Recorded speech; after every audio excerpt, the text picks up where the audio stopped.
Hi, we have another speaker, another guest, and probably I don't need to introduce him to folks in the room. Anybody who was watching the MTA board hearings last April regarding the draconian budget cuts that the MTA was trying to implement both on New York City transit workers and on the ride-in public knows that Norman Seabrook was the voice for those who didn't have a voice. He was the voice for New York City's working poor, and he was the voice for organized labor. When nobody else stood up for TWU, Norman Seabrook was there. He stood up for us, and he's going to continue to stand up for us. We have that promise from him.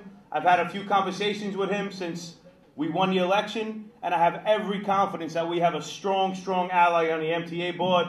Brothers and sisters, Norman Seabrook. Yeah. By the way, he's also the president of the Correctional Officers Benevolent Association. Thank you, Mr. President. Thank you so much. Good evening, all of you, brothers and sisters. You know, I have to be very careful with my words because people say I curse sometime, and I'm looking at this young brother here, and I don't want you to hear me cursing, bro. But some of the things I'm gonna say you heard anyway, right? My man. My man.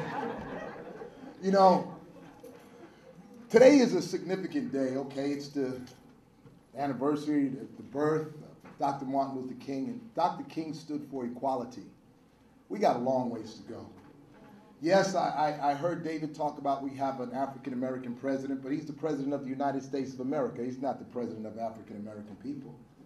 We have an African-American governor, the governor of the state of New York. It's the governor for all the people. But what are the people going to do to ensure that what we live in our hearts teach our young people on how to be better people when they get to be our age? That's what's significant about this. Dr. King stood for equality. Dr. King lost his life standing up for sanitation workers. But yet, we will try to hurt each other in the same city that we live in. We will divide ourselves against each other. But y'all know what the Bible says, right? A house divided against itself shall not conquer. So I want you to make a commitment to whether you believe it or you don't. Follow the leadership of your new president, and let's move this thing forward the way it's supposed to be. Can y'all make that commitment? Now, you could do better than that, because that doesn't sound like commitment to me. You look around and you talk about the things that we want to do in our life. Segregation is still alive and well. It's just not shown. It's called shh. We still got people belong to the good old boys clubs, but when they come outside, they want to make believe we're brothers, right? No. We got to hold them accountable.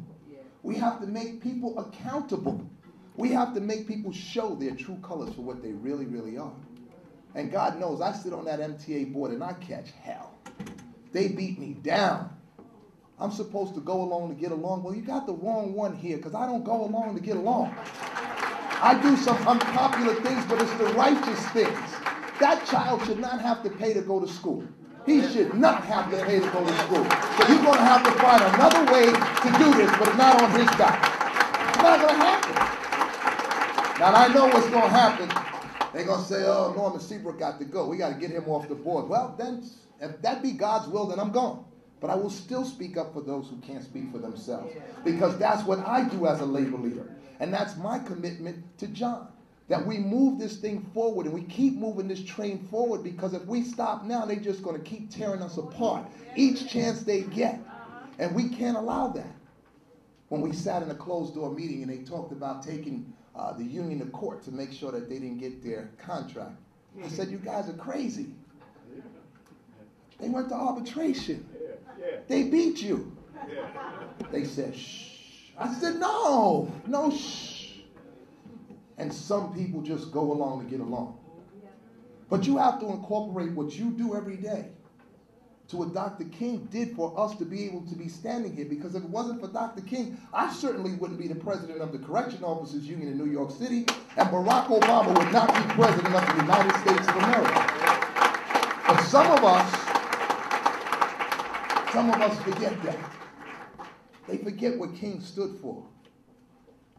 They forget that there are still people out there that are struggling. Still people out there that are homeless. Still people out there unemployed. Still people out there that are struggling every single day to fight for just the simple rights. And we take so many things for granted. We think everything is just peaches and cream. But I challenge you. Do one thing. I don't care what it is. You can do one thing to change your life and the life of others. 2010 is a new decade. If it's a new decade for the world, let it be a new decade for you.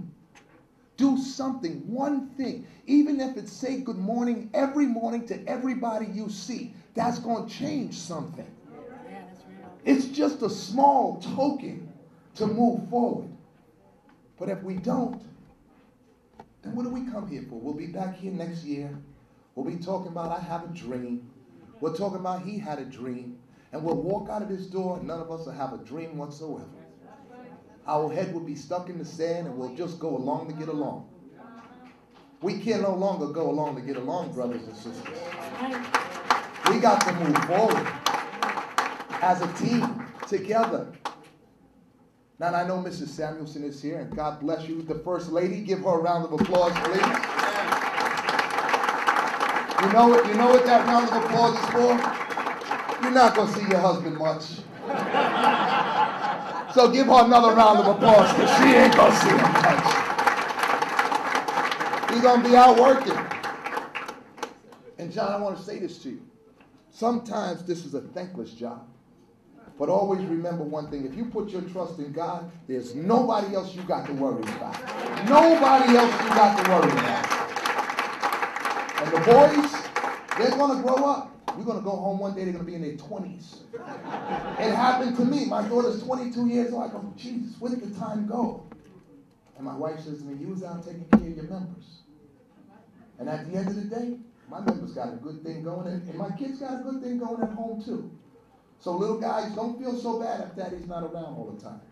Go down to his office, hang out in the office, do your homework at the office, do all that good stuff. Stick close. Don't let daddy get away from you, okay? All right, guys? Don't let him get away. In closing, I'd just like to say, it's a difficult time that we live in. Unemployment rate is double digits. They're talking about laying people off. They're talking about closing different educational, boards of educational buildings. They're talking about, laying off transit workers.